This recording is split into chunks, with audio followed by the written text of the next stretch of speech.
What you are going to learn over the course of the upcoming panel discussion is going to accelerate your journey towards sustainable success. It's time to begin our first panel discussion, capability building and ability building, which are essential for personal and professional development. Today, we embark on this topic to enrich the minds of young minds such as you guys to reach your fullest potential. Our esteemed panelists will share their expertise and perspectives on fostering skill sets and ability in this ever-evolving landscape. I hope you are all ready for an enriching conversation. Ladies and gentlemen, firstly may I please invite on stage our moderator of this discussion, Mr. Balasubramanian Jayam sir, founder and CEO of The Half Brick. Please join us in welcoming our distinguished panelists, Mr. Vivek Sridhar sir, CTO, Microsoft for Startups, Mr. Sasidharan Thiruvengadam sir, founder of NextUp Inc., Singapore, Mr. Velu Narain sir, founder and CEO of Hopes Technologies,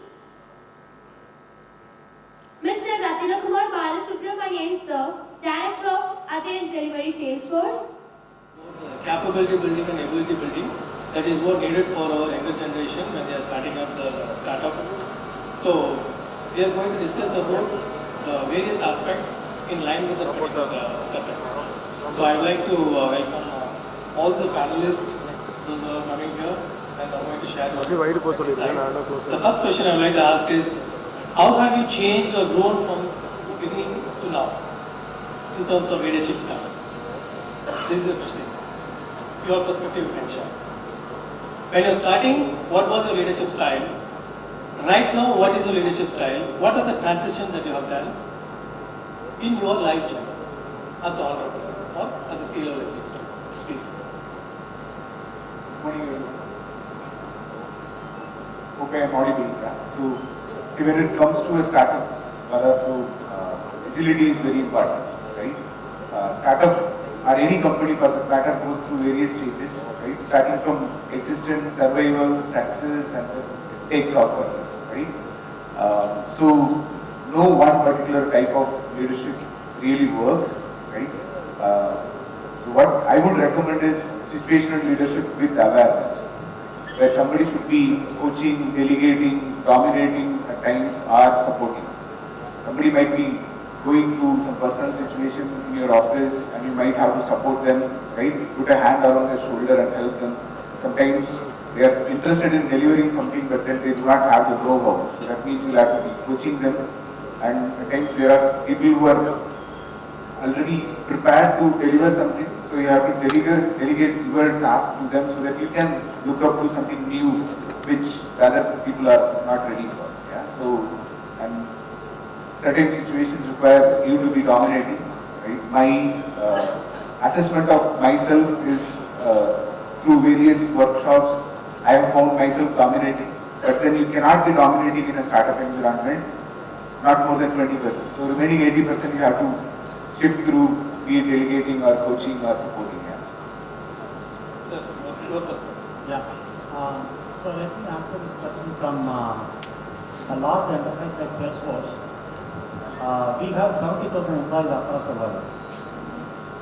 10 years back, my leadership style, I will take you through 3 distinct leadership styles. First one is, we had a plan, and I was a project manager, and I had 100 people reporting into me, and we have to deliver certain project scope within the time with the people that I have. It's about planning the work, distributing the work, tracking the work. That's a very, very straightforward, simplest way of leadership style. 5 years later, I moved from there, I moved up to the corporate ladder. Then what happened is, I did not have 100 people reporting into me. I just had 5 people reporting into me, but all of them are very, very experienced people.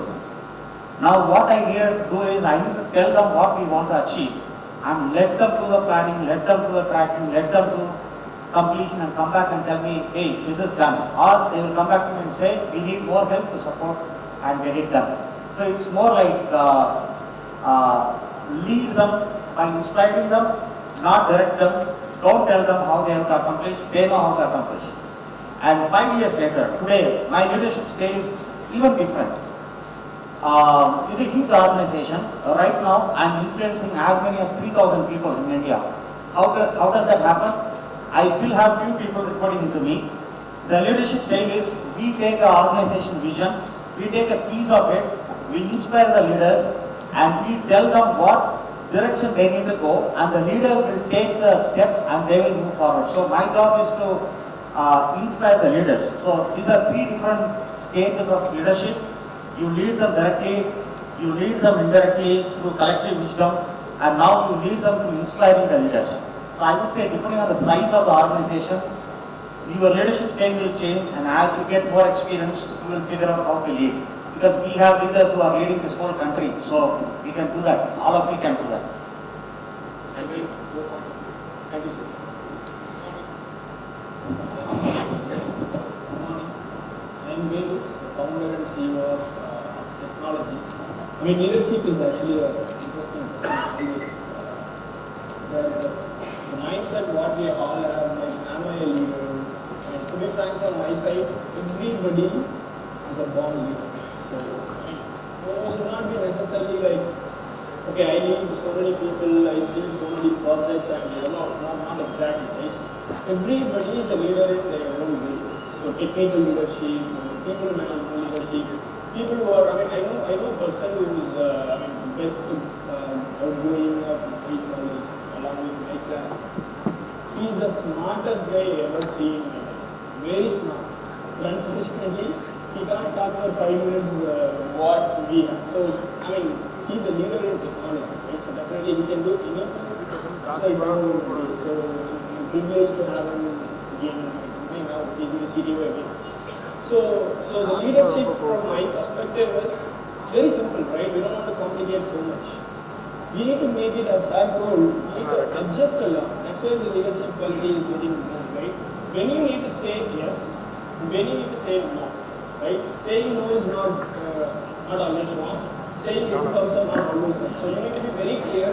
When do I need to say yes or no? As I've told, there are people who has with vision and imaginary thinking on their mind. I'm hearing a lot of things. Yesterday I think we had a dinner and then a lot of ideas across and around. So it's not only you can drive things. You can let the people drive. You just need to be a person who just need to give a direction for the people. So they will take care of the rest. So basically leadership is nothing but adjustment. To be frank, being in a position of founder or maybe SR level and all. So we have to adjust a lot. It's not about our ego or sometimes I may tell something that might have failed. So it doesn't mean that I'm not a good leader. Nobody can be a successful guy on this. So that's the leadership.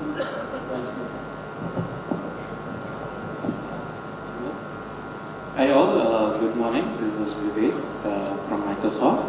And while coming to this event from Bangalore, I saw a lot of bakeries out there. After this session, if anyone wants to come to me and tell me what is there in that bakery, it will be helpful. Okay? Okay, so just a bit of background to my, what I have been doing. I started my career with IBM, 9 years into development. Fell in love with DevOps. Became a DevOps solution architect in HCL.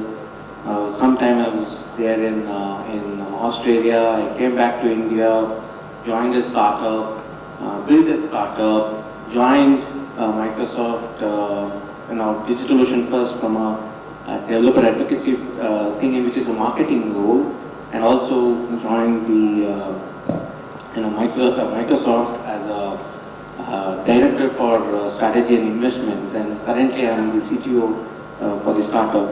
I'll not tell what is the style of leadership and other things, because over a period of time I worked in product development, service industry, in a startup, building a startup, and also in marketing and investment and strategy role, and currently I work with a lot of startups.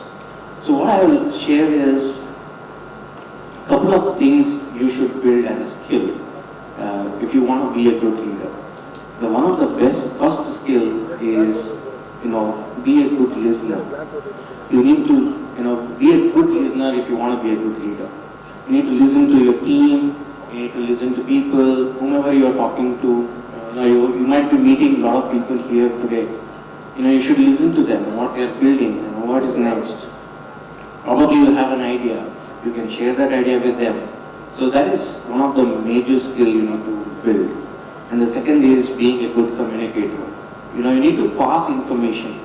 And as a leader, we always tend to think that leaders are always like managers or a person who is, who is in authoritative position. No, leader is basically a person who leads himself. It is not about, a person becoming a leader, right? It's not, it's not like I come on stage and I become a leader. No. It is basically a person who is leading himself. You would have watched KGF movie, right? Everybody would have watched KGF movie. And there is one scene in KGF movie, which is that where, they call out and ask the person, right, who is going to hit the police. And there is one person who raises his hand, right? So he is a leader. The person who is leading himself, who goes into challenging position, gets into positions where, hey, I will pick this up, right? That person is a leader. So if you see, the world is changing into individual contributors, not leadership roles. All these organizations have reduced manager roles, and it is always about individual contributor roles. Okay? So individual contributors are the leaders. That means he can lead himself, he can learn, he can unlearn, he can be a good communicator, he can listen. Those are the skills which you need to build. Basically networking skills and going after delivering some kind of talks and other things. All these are skills which you can build, which will obviously transform it into a leadership role. So that's what I just wanted to share them the things which we do from a leadership perspective. Yeah. Hey everyone, myself Sasi here from Accept. If you ask me, I define it in 3 words: accept, adapt, and transform. So you should have acceptance. If somebody says you need to do this or you need to do that, first listen, as Vivek said, and then accept it. Look into the details and start adapting the process, what you have learned. So the moment you start adapting what you have accepted, the transformation will happen. So that is what the leadership is. So that is what I have been doing in the past 10 years. I have made a lot of mistakes, to be frank, honest. In startup, nothing is template oriented. You need to be very dynamic. You need to accept, adapt, and transform. So that's my opinion.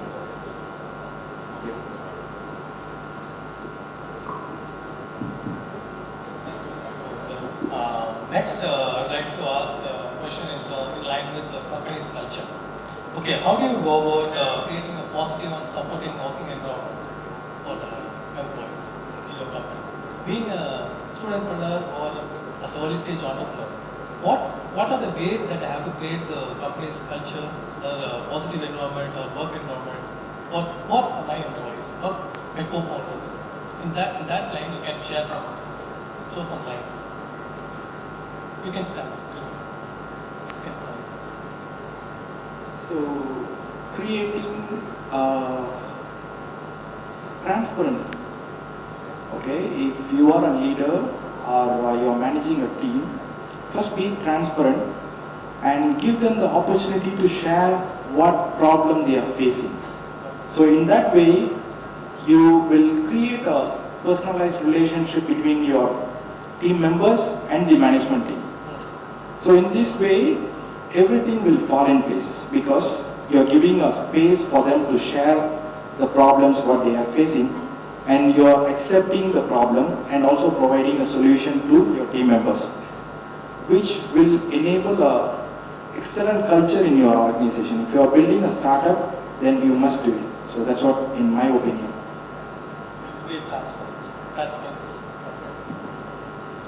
One of the things is basically creating clarity. you need to create clarity within team members. I'll give you an example. Myself and my colleague within Microsoft, both were working on the same thing, and we were doing the same things, and we were talking to the similar kind of vendors and similar kind of people to build the strategy and other things. So at one point what used to happen is, why are you talking to them? Why am I talking to them? It was basically, there was no clarity between us. And what happened was, when we spoke to manager, so the manager actually told, hey, you focus on this, now it is clear. And your target or what you have to achieve is this, what you have to achieve is this. So now it was very clear for us, once the clarity came in, it was very clear that we both have to work together, but we have different goals. So that clarity is required when you're building a world-class team, or if you are trying to solve some problems, because you will have a bunch of people in your, organization. Either it could be as a leader, if you're going to work in different places, or as a person who are starting up, if you can give that clarity to your team members, what each one of us has to achieve, and you have given them the direction to achieve, and also how people can collaborate with each other to achieve each other's goal, that will solve a lot of problems for you. So, culture perspective in a company, I'm not sure that which is the right culture, but the success model which I am able to cope up till today is basically a very simple friendship, right? So, whatever we learn from college and everything, right? You go to a college and you have a problem, one of your friend, you just need a word called friend to get a support, right? So, I'm in a trouble, I don't know how to pay my fee, or my bike is punctured, I got an accident, so who will come first? Your friends, right? So this is the strategy which I am following for maybe a decade now. So that always gives me a success. Of course, there is a negativity on the friendship in office culture, but again, right, keep that aside. Every brand has a negativity. So when I say friendship, my co-founder is sitting here. So we are known to each other for 5-6 years now, and then we roam together, we drink together, we went to go out together, and we work together. We work 3 a.m., 4 a.m. together. So we did everything together. And I know when he is getting married, who he is proposing to, when is his marriage, when is his kid's birthday, when is his birthday. So we need to create a culture like, every startup in the world, if there is a founder and a co-founder, you can even take the top 5 people.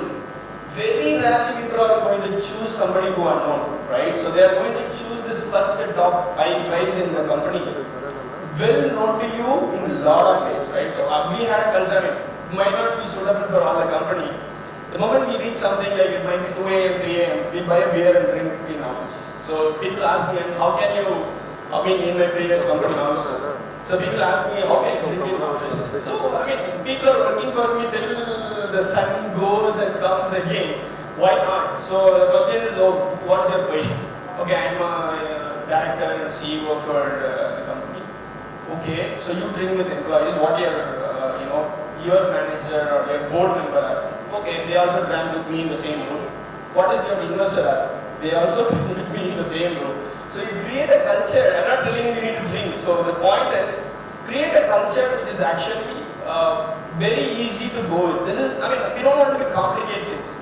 We all are success throughout our life, having a family, having a friendship culture. Why not adapt the same into the company to make a success? So that's my success point till today on a culture.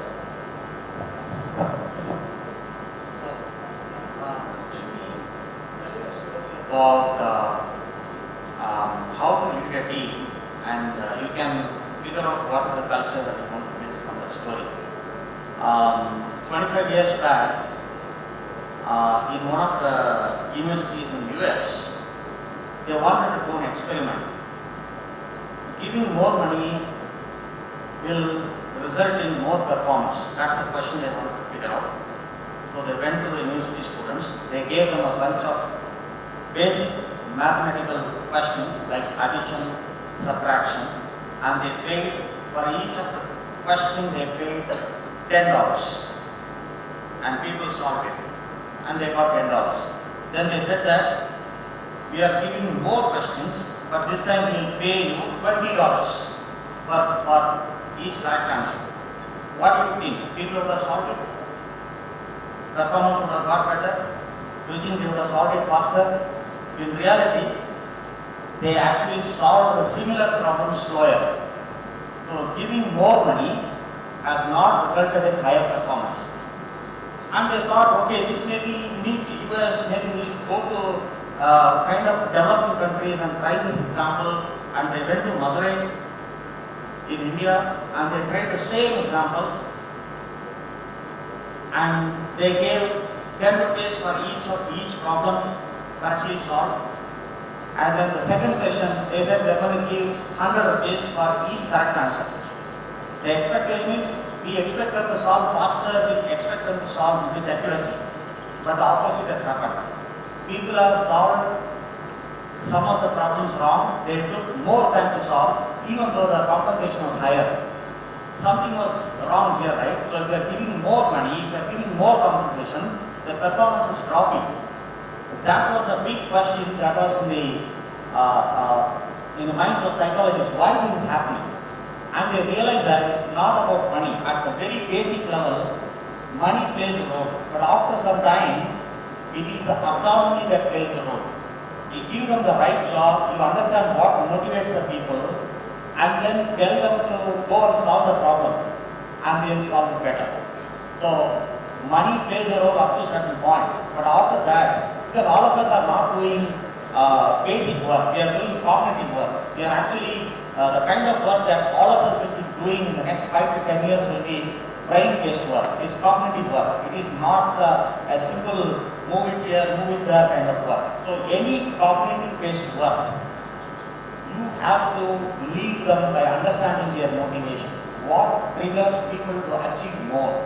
It's not going to be money. So that's my perspective. Thank you, sir. So now, even if you look at our company, we are about to complete 5 years by next month, right? And we are close to 80 people. We serve from 3 countries. We have customers across the globe, right? And if you look at our demographics in the company, about 60 people, right? Out of 80, about 60 people are under 4 years of experience. And we have about 20 customers. We have delivered so far 40 projects. If we are able to deliver 40 projects within the short time, the only reason why we could do is we have started trusting people whom we have hired from college, trained them for 4 to 6 months, and allowed them to own the project by themselves, given the responsibility to themselves, and interact with customers, right? And so basically, we are building a ownership culture among our team, and also we believe that innovation has to be bottom up. I have about 18 years of experience, but then I have been trying to work in a certain way, which means with experience I also have a baggage and I am able to think only in a certain way. But then people who are coming out of college have a lot of innovative ideas, creativity, and if we allow them to explore their creativity and innovation, they are able to come up with a lot of solutions. And we have even converted 2 of them as products and licensed them. Right? For a company with only 5 years of experience, if you are able to build products which fills the gap left by larger companies, right? Only the innovation culture is actually helping us, right? And allow those youngsters to own the project if it is a customer project, not a product development. Allow them to own the project and interact with customer. They might make mistakes once or twice, but then they would learn out of those mistakes and not repeat it. You should not be penalizing them when they make such mistakes. Yeah? You should encourage them to take the ownership to the next level, right? And become leaders in upcoming years. So that would be my recommendation. most of the student entrepreneurs, they have come across from different parts of the states, those who are sitting here. So they might be having a complex question, how to choose the right co-founder. It's a million-dollar question. Okay, in your expertise, if they are studying in the second year or third year, if they have to choose the co-founder for the company, what they have to do, what they are not supposed to do. My view, somebody who is ready to fail fast, learn quick, and not to repeat the mistake, right? So, if you have a friend, like Velu said, if you have a friend or if you know a person who has such characteristics, then choose them, right? And be open to have a lot of disagreements, yeah? Your idea need not be accepted always. You are bound to make mistakes because your skill is limited. In India especially, right, so of course we are all born with some or other talent, but then when it comes to skill, it is limited based on the opportunities that we have got, right? Our educational system is not meant to develop application knowledge. It is more of theory. We don't, not many colleges have the facilities and amenities to really develop application knowledge. So I would request chairman and CEO to inculcate that application knowledge as part of your curriculum itself, right? And then when you have a friend or a senior, be it a junior, and if you find somebody, right, independent of their background, right? Velu has chosen somebody from a CA background, right? And I had discussed with some of my friends for years together. We had deliberated for 1.5 years. We couldn't start all together, but then I have come out and started. Now one of my friends have come and joined me a few months back, right? So we know each other very well, and we know what other person's strength is and weaknesses, and we complement each other, and then we go along. Yeah? And when you grow beyond a certain level, right, be it number of products, be it number of people, you need to have somebody who is supporting you. It could be your family member also, right? And for any startup founder, family support is very, very important. Yeah? So because you are taking a risk, you are trying to pursue your aspiration, and if somebody is ready to back you with finance and take care of the family needs, right, for a few years, nothing like it.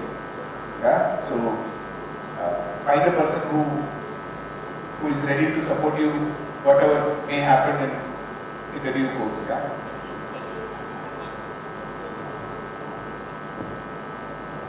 Hello. Co-founder is, I can laugh when I heard about it. But before that, yeah, let's go to a question, why we need a co-founder, right? So it's more than a co-founder.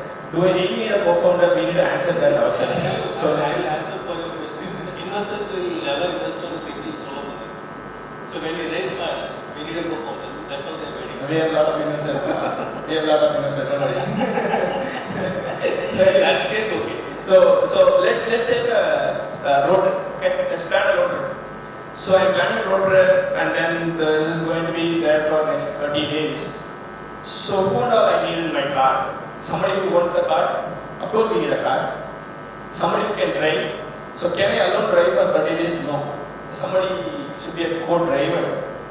And as it is a long journey, and then I'm going to go into a untouched or remote area, so there's no way for something happens wrong in my car, there's no mechanic. And you have to have a mechanic in my car. So now there is a need comes when I go for a long drive. I need to choose the people, whoever is going to be on the same dream, taking different responsibility. Can two people drive a single two-wheeler? Not exactly, right? It's going to be making a lot of complexity. So you can't even imagine two people driving a single two-wheeler at the same time. So choose first, do you really need, if it's going to be a single man drive, I'm going to go for an individual drive on a road, really there is no need of a co-founder or co-driver with you. But if you have a plan that is going to be for a long stretch and then different expertise is needed, then you need a co-founder, number one. The second thing,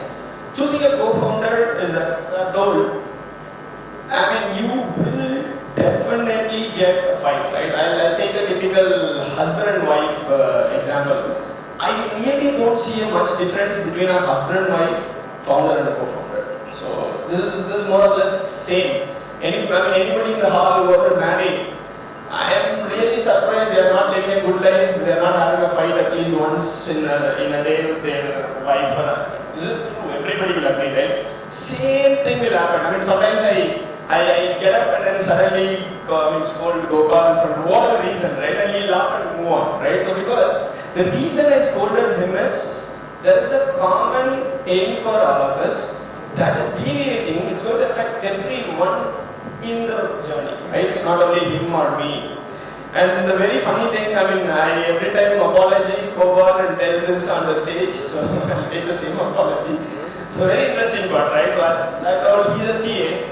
So he takes care of finance, accounts, which is not, really my cup of tea. And then I take care of technology, sales and other stuffs. So we were doing an intern drive or an interview.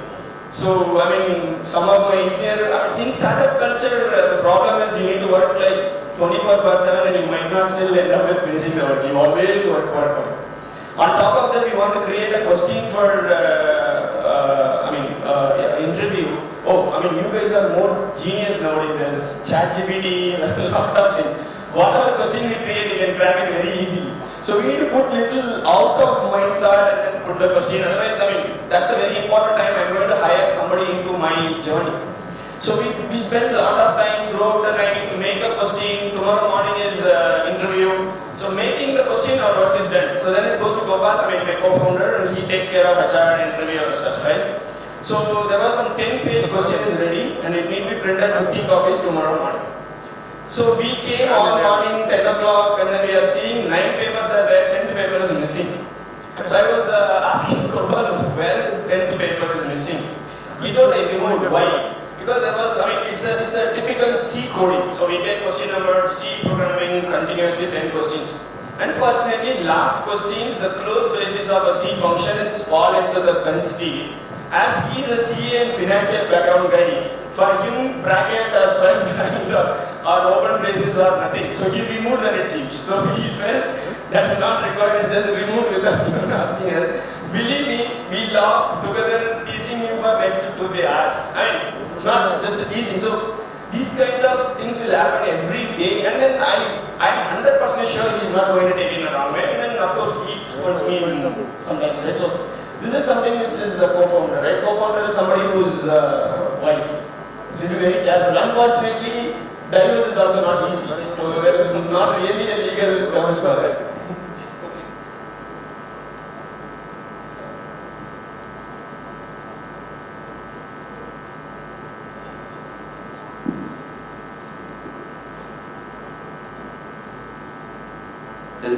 So I'll just summarize whatever you said, right? So it's basically co-founder is one who shares your passion and vision. That's it. So somebody who is sharing your passion and your vision. And once you find that person, then he'll be with you forever, whether it is there is a bad time or a good time. So he's going to be with you. And this is from a person who has failed building a startup because of the co-founder. So I'm telling you this.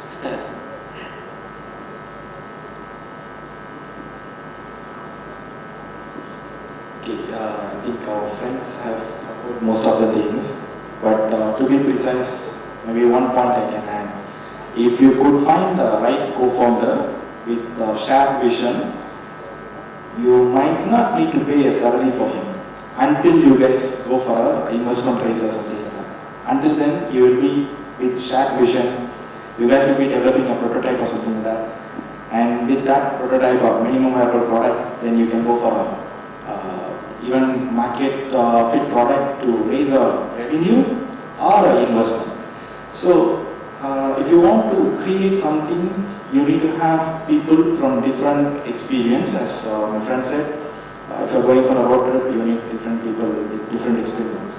So if you're starting a business in technology or in F&B, so you need to have a co-founder with different experience who can join you and drive the company to certain level without any self-requirements. We are running out of time, so I will open for a Q&A session, 1 or 2 maximum. focus and can ask questions. Then we can wind up this panel. Anybody who has any questions, you can address to our panel members. Christ students, Christ, Liver, any registration I have seen. Ask questions, please. We have traveled from Bangalore.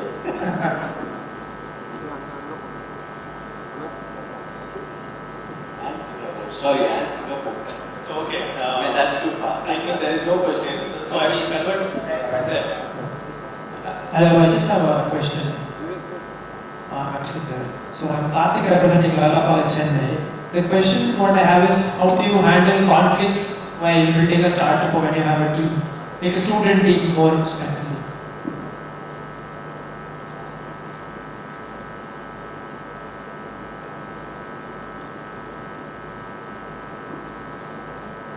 I just told a simple example of a co-founder and founder, right? So conflict of interest will exist everywhere, right? Not only in a company, right? In house, friendship, I mean, if I ask you the same question back, how will you solve between you and your friend, right? That's easy, because there is no money involved in the friendship.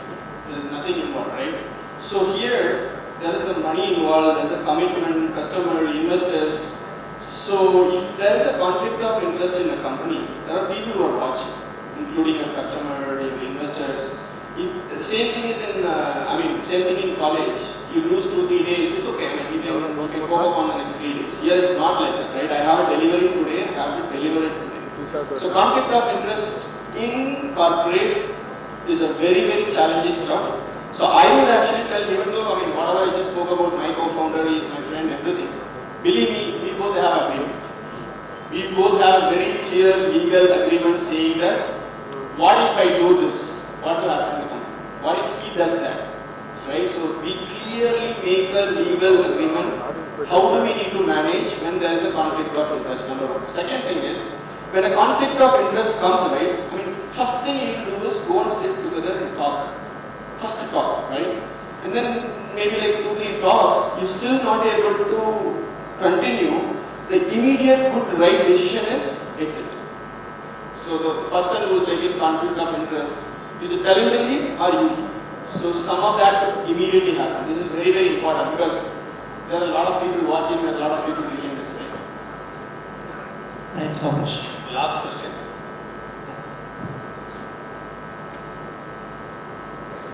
Hello, good morning. This is Manohar, ex-alumni. I am having a general question out of the box. Because you people are working in different aspects with respect to what you say is this computer related and all. Apart from the computer and all, if there is a certain technology is there, you people are saying that it will be shared like that. But the yoke is opened in the sense it will be transferred to other competitor. Is it right? So in that situation, how you can handle certain technicality to sharing your subordinates and whoever may be in that scenario is concerned, because it is very difficult to people like us to handle, because it is not a vast area what you are doing, because ours is a very small, very, very tiny. So if the yoke is busted in the sense, the competitor will grab the things and he will be enter into certain things. That is also a basic problem for startup is concerned. Can you please explain you people in the sense it is helpful for us?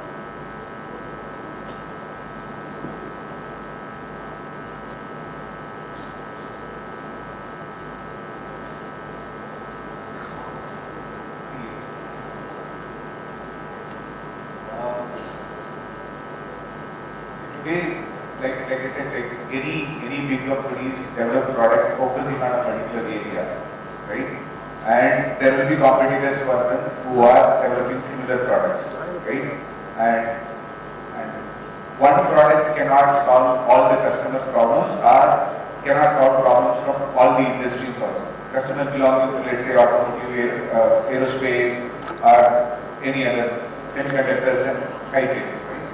So you as an entrepreneur who are doing very small-scale services, small and medium, running small and medium businesses, you should be flexible enough to fill the gaps that are left by these bigger OEMs, larger software companies, right?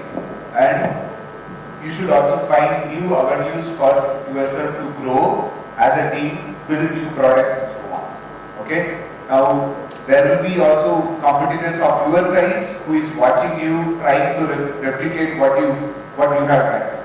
I can give you one example in Tamil Nadu itself, Zoho and Freshworks. You can read about it, there are enough articles about them, right? The founder of Freshworks had moved out of Zoho and then built his own company, right? So, in this case, did Zoho lose business? Maybe yes, yeah. But then, did Freshworks grow big and faster than Zoho? Yes, they did.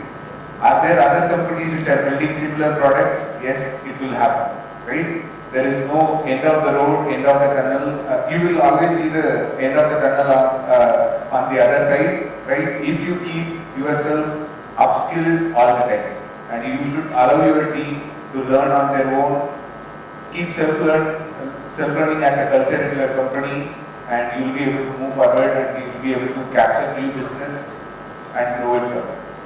Yeah. So if you think that whatever business you are doing today is the only business that you will be doing forever till the end of the life, maybe then you are stuck. Okay, so let me add one perspective. Obviously there will be competition, and competition will try to give you a tough time. But there is one aspect they will not be able to match, which is speed. If you can build a speed that they are not able to catch up with that, and you will always be ahead of them. Competition will always be behind you. That's the place you want to be.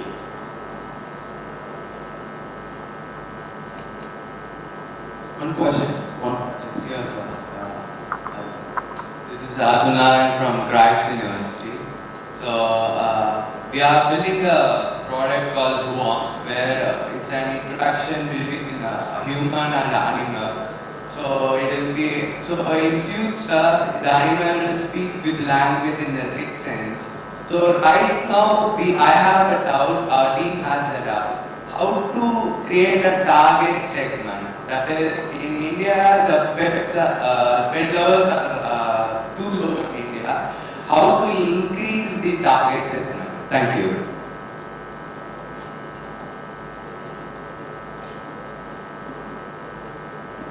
So you can actually target the global market. It's not always India market. See, don't look at, when you build product, don't look at only India market. Of course, India, if you build anything for India, you can build it for global. So that's the motto you should have. So your target is pet lovers, right? Yes, sir. So basically there is a big market for that. It's not small actually. Whatever you are thinking, it's not small. It's a big market. It's big market in India. It's big market in globally. So there is a market. The only thing is you need to tap into those markets. How well you tell the story for the pet lovers so that they can either purchase or subscribe or whatever you're building, right? So that is something which you should be able to sell. Thank you, sir. Just add a little more to that, my points. So every business you start something called a TAM, right? So you heard about it, right? Total addressable market. So for example, I'm working in appliances. So my TAM is like 10 billion units in the globe, 500 million in India. So how do I know that? I mean, these data are available in internet. You can easily go and you can even ask Vivek, he can actually get you a lot of data actually speaking. So the point is, I mean, I don't know whether you seriously did a market study. This is the gap, right? I mean, if I was in your position, sure I would have not did this because nowadays the culture and everything is fast forward, right? So being a student, you tried that is, first of all, applause to you. The second thing is, we miss one thing, right? So whatever you do, there is a marketing which plays a major role, right? Are we doing something for hobby? Yeah, you can definitely, as long as you have money in in the account, right? So as long as that goes zero, you can do anything. So you need to be always cautious while making a product.